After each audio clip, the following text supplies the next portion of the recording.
One of the most boring processes that Congress does just started today, the markup process, extremely boring. But you may want to pay attention to this because the Republicans just proposed their House bill for the appropriations for fiscal year 2026. A whole lot of high level talking, but what that really means is that they're prepared to show appropriations, fund different parts of the government. These are normally done piece by piece, or sometimes they will fund component agencies together. Sometimes they do 13 appropriation bills, whatever. But this bill is interesting because I think this will directly affect your everyday carry, specifically the concealed carry portion and anything that goes along with that, depending on your state. This bill is dry. It's long. It's over 150 pages. I've done you the favor and I've gone through and I've taken a look at some of the interesting parts that I think may pertain to folks like us, because otherwise you end up having to watch stuff like this. This is live. Let's just see what they're talking about. We must make sure that our organic industrial bases have the ability to make their own hiring decisions. My amendment does nothing more than codify the administration's existing exemptions to the hiring freeze. All right. So there you go. That's the markup process. Each individual committee and subcommittee gets the components of this bill and they try to amend it. They try to mark it up. They try to change it. It is extremely boring. A lot of them live stream the process. C-SPAN will carry it. The House will carry it themselves. But why does all this stuff matter? There's a difference between an appropriations bill and a reconciliation bill. The big, beautiful bill that President Trump coined it, that was what you call a reconciliation bill, which was basically invented by the House in the 70s to make changes to rules or things that are already law. The appropriations bill is basically what it sounds like. It's done to set aside appropriations and to implement new law as well. This has to be done yearly. The reconciliation bills can be done whenever the hell Congress wants to. There's only been 22 since the 1970s. Well, there's been more than 22 years since the 1970s. That's an indicator that this is a process that is extremely flexible. But what does all this mean? There are a lot of key changes that pertain, I believe, to long guns, as well as your concealed carry, as well as the definition of stuff. I think this is a very interesting case. The first one I want to highlight here is that the ATF, the Bureau of Alcohol, Tobacco, Firearms, and Explosives, is only funded to $1.2 billion. Sounds like a lot of money. It is a lot of money, but in FY 2025, that's the fiscal year we're in right now, they've reduced their budget by $418 million.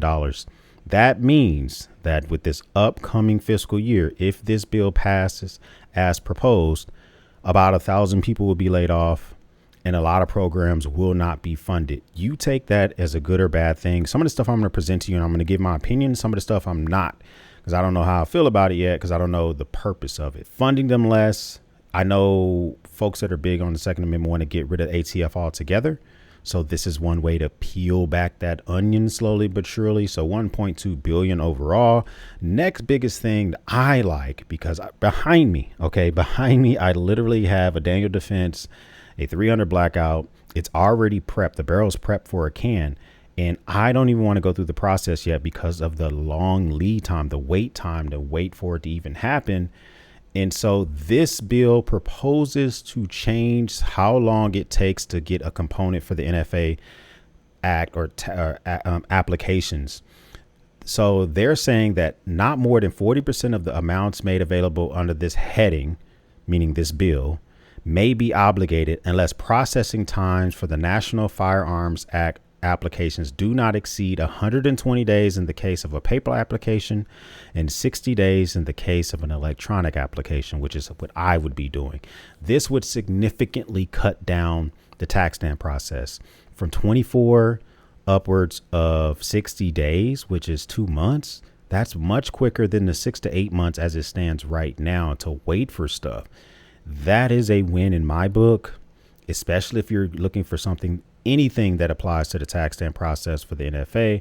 Now, I know there's a fight to get rid of that, but until it's gone, it's not gone yet, which I am a little curious. This is an appropriation bill.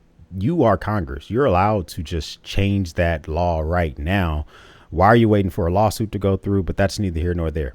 This is one case where I do agree with what they decided to do here. Another thing that they've done is that they are axing, they are nerfing, they are getting rid of any proposals for the ATF to go to send any funding to another agency.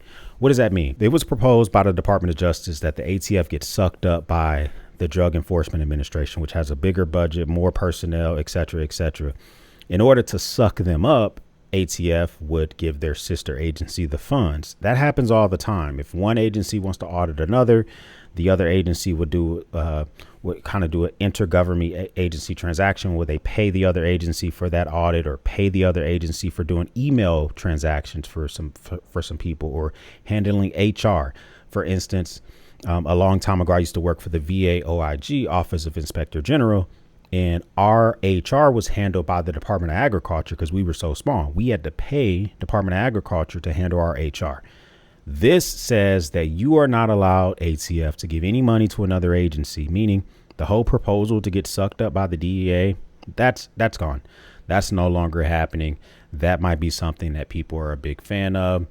Another thing that I think is interesting, which I've been curious about this has to do with braces. This bans funds for classifying, taxing, stabilizing braces or similar attachments. Remember, Trump 1.0, a bump stop or stabilizing braces or similar type thing was used during that shooting in Las Vegas. It was banned by President Trump. I think that eventually got overturned by the Supreme Court. A cousin of the stabilizing brace, they had a rule which was funded by the ATF. Now understand that you cannot fund anything to implement, administer, or enforce to carry out restricting the uses of a stabilizing brace. That might be something you're interested in. They are now proposing to get rid of that.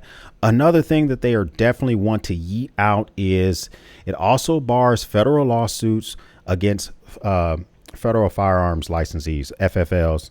And so if you are a FFL dealer, you right now could be sued by a component of the government for whatever reason. OK. And sometimes different parts of the government, those independent legal agencies may come after you for a specific reason. They're barring that no one in the government can fund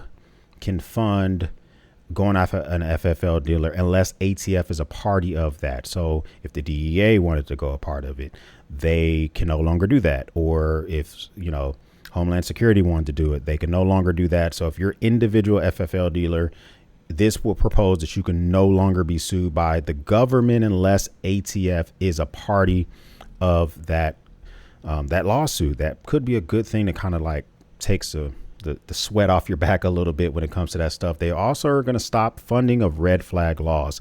I agree with this. I believe red flag laws may be a good individual state by individual state. If Texas wants to implement red flag laws for local police departments to implement, I think that Texas should fund it. Texas should come up with the rule, and they shouldn't get funding from the federal government. So if Texas wants to do a red flag law because let's just say, for instance, I want to unalive myself. I'm very vocal about it. I have a whole lot of weapons. I'm just looking for the rounds or whatever. Then that may be a red flag law that Texas has, and it shouldn't be funded by the federal government. Texas should find a way to fund it themselves. So they're saying no more funding of red flag laws by the federal government. I could agree with that because some folks would be disenfranchised of their Second Amendment rights because of the laws themselves. Some laws are just too vague, too broad, and the government shouldn't be dipping its toe and saying, yeah, we like all laws. We like every single one of them. It should be state by state. I think that's something that should be going on. Here's one that I think that is very interesting. None of the funds made available by this act should be used to defend any part of the Bureau of ATF's final rule for factoring criteria for firearms attached with stabilizing braces. We talked about that earlier, but the next one has to do with none of the funds appropriated by this act shall be used for the Orbis registry or the Out of Business Records Imaging System database. Super long name, but what the heck is that? It is a database that says if you're a federal firearm licensee and you go out of business, Any firearm sale that you've ever conducted must be sent to the ATF. Even if they were, let's say you ran a background check for a private to private party, if that's something you're allowed to do. I don't know. If you're an FFL dealer, let me know. But I'm just going to give you a theory. You have a private to private sale. Maybe you buy a private weapon and it's a long gun. You sell it to someone else, but you run a background check. You know, anything, any transactions that you do now, if you go out of business, have to be a part of the Orbis record, have to be gone to the ATF. I think that this is a good thing because it kind of created a de facto gun registry. I mean, for instance, there's a FFL dealer that I bought weapons from in North Carolina. He was a pawn shop. He mostly sold musical instruments, but he also sold firearms. And I bought a lot of firearms from him. He was an FFL dealer. He has since gone out of business. That means everything I bought from them, and I bought a lot of stuff using my concealed carry license, where I had already gone through the background check process. I was just walk in like a weapon, buy it, and walk the hell out. So any transaction he's ever done has to be forever stored in that database. I think I'm kind of down with this and not having a de facto gun registry list, but let me know down below. What do you think about that? And before I continue, if you're getting good content out of this video, hit the like button, consider subscribing to the channel. I like talking about stuff, EDC, man cave, concealed carry, SHTF, basically kind of whatever the hell I want to. And if you like stuff like that, I would love to have you a part of the battalion. The next one has to do with a frame or receiver debate. You're no longer allowed, you ATF are no longer allowed to enforce the rule for a frame or receiver. Easiest way to describe this is the ATF seemingly redefined what a firearm was. They defined based on the lower receiver. They defined what a firearm was in the requirements for background checks for that redefined firearm. I didn't agree with that. I believe that the power to define what a firearm is strictly held by Congress. Congress should be able to define that, not the agency that enforces the rules that Congress has. So I'm kind of down with them getting rid of that, because I think that it was entirely too much left up to the agency to define what a firearm is when it comes to the frame or receiver rule. It's unfair. And I think that it put a lot of burden on FFL dealers. And I'm glad that they're proposing to change that as well. Something else that they're thinking about doing is no funds made available under this act may be used to enforce the rule that they call engaged in the business as a firearms dealer act. What the heck is this? This rule is you are considered a firearms dealer if you intend to make profit from the sale of a weapon. Before this rule was put into place, you were not considered a firearms dealer unless your primary source of income for livelihood and profit was the sale of weapons. So for instance, imagine you want to sell a whole lot of weapons every single year. You should probably get your FFL license. You should probably go through the process and start running people through backgrounds because you are a firearms dealer. But imagine also that you have an AR, you have an old shotgun, and you bought it. It's been less than 6 months. You find out that the value of it skyrockets and you now can make a profit off of it. Well, if you intend to make a profit off the sale of that weapon, you could be considered engaged in the business, and the ATF wanted you to possibly have to get an FFL and conduct background checks. I think it was entirely too vague. I think this is a rule that should be massaged or nerfed and just gotten rid of, because I could see myself, I've done it in all sorts of stuff where I buy a camera. I've had the camera for 6 months. I had a camera, for instance, the Fujifilm X100V. I bought that camera $1,100. It became worth $1,900 because of TikTok. TikTokers wanted this. I sold it. I was like, hell yeah, $800. I'll get rid of it. I got tons of cameras. $800 profit. In that scenario, if I was doing the same thing with a weapon, would I be considered a dealer by this rule? Arguably, you could be, and the ATF may go after you. I like the fact that they've gotten rid of that. And here's the thing. It now requires that the FFL, or that any FFL dealer that is considered having a violation, that from now, instead of immediately revoking a FFL dealer's license, that they have to issue a warning letter, especially if it's an initial violation of any rule under the ATF. I guess it was kind of a one and done before that. So now this new bill proposes that you should not be cutthroat. And I kind of like that. Imagine this. If you're an FFL dealer, you have a slight violation for the first time. I think that when you become an FFL dealer, if you have a potential violation, I don't think that should be immediately revocation of your license. I think it should be a warning, and you still have the opportunity to do the ribbon cutting and pass through the finish line, and you still maintain that. I think that there should be some type of, like process to get rid of that. I just don't foresee it being like advantageous to just get rid of it. But I like where this stuff is going.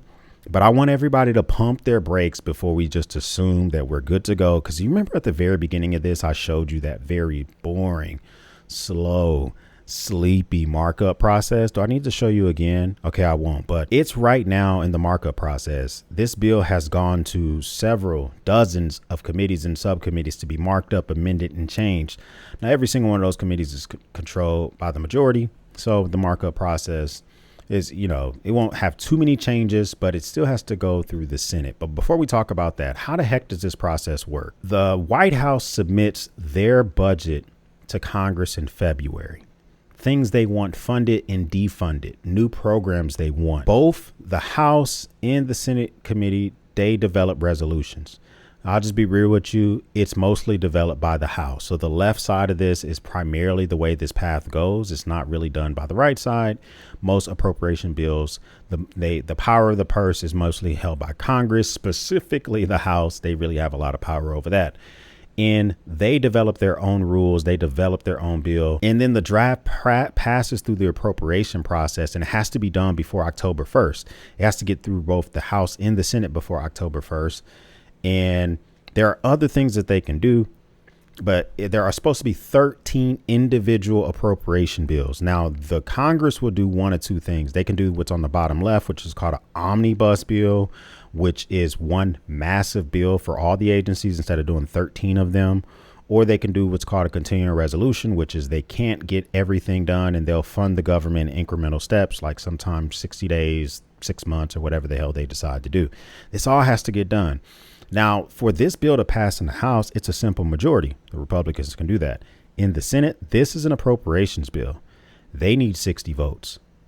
This is not like the reconciliation process that you guys just saw, where it was 51 votes and the vice president was a tie-breaking vote. This does not happen in the Senate. Well, he still would be the tie-breaking vote, because if it was 30-30, then he would still be the tiebreaker. But the point being is this needs 60 votes. It needs 2/3 of the members that are present in the Senate. So if a bunch of people get sick one day, it's 2/3 of the people that are there. So that means for this process, for this bill, it's highly likely there could be some changes. Some stuff I just mentioned to you, the Democrats may want some changes. So that's what the markup process is for, because some of those amendments will be considered and will be taken up, because they do still have to send this through the Senate process and it has to go through conference. So it's still a process before it gets to the president's desk. That's the biggest difference between a budget reconciliation, whereas the reconciliation, what we just saw, that process was created in 1974. Basically, the House can kind of start that process whenever they want to. It's not always going to be successful. They have this thing called the Byrd Rule, which affects how they're able to defund and fund certain things. That's the big kerfuffle we have with the Senate parliamentarian when she said that they couldn't change certain things and needed to be done in an appropriations bill. See what I meant earlier when I said gun tubers may have been wrong about that type of stuff. But here's my thing. I think that this is a good step forward when it comes to deregulation in some areas. I really do think it's important that we peel back the layers of regulation and figure out if these things were necessary in their capacity. There are just some times when we do so much stuff, we meaning the Congress, that it just seems to be sloppy, unneeded, unnecessary, and quite frankly, we don't need to do it at all. I mean, do we want to see this all the time? This just looks Mr. interesting. Chairman, I am offering a simple amendment Ooh. to prohibit nepotism in Ah. the Department of Defense. Oh my God. And I want to say at the outset that it's unfortunate that I even have to offer this amendment. Oh my Federal goodness. law prohibits nepotism. Yes. A 1967 federal nepotism law prohibits government officials from hiring, promoting, or recommending relatives Yeah. to any civilian position over which they exercise any control. Okay, that was too hot for me. I was so hot. Nepotism is so hot. That's what we would have to experience when we get these small rule changes. So sometimes, peel back the onion. As much as that got Grandpa excited, I want to see some of this stuff stay in place. But what do you think? Comment down below. What do you think about these changes, these proposed changes? Are you for it? Are you against it? I would love to know what your comments down below. First time stopping by, hit that subscribe button. I would love to have you part of the battalion. If this is not your first time stopping by, well, thank you once again for watching me run my grape. For everyone else, we'll speak soon.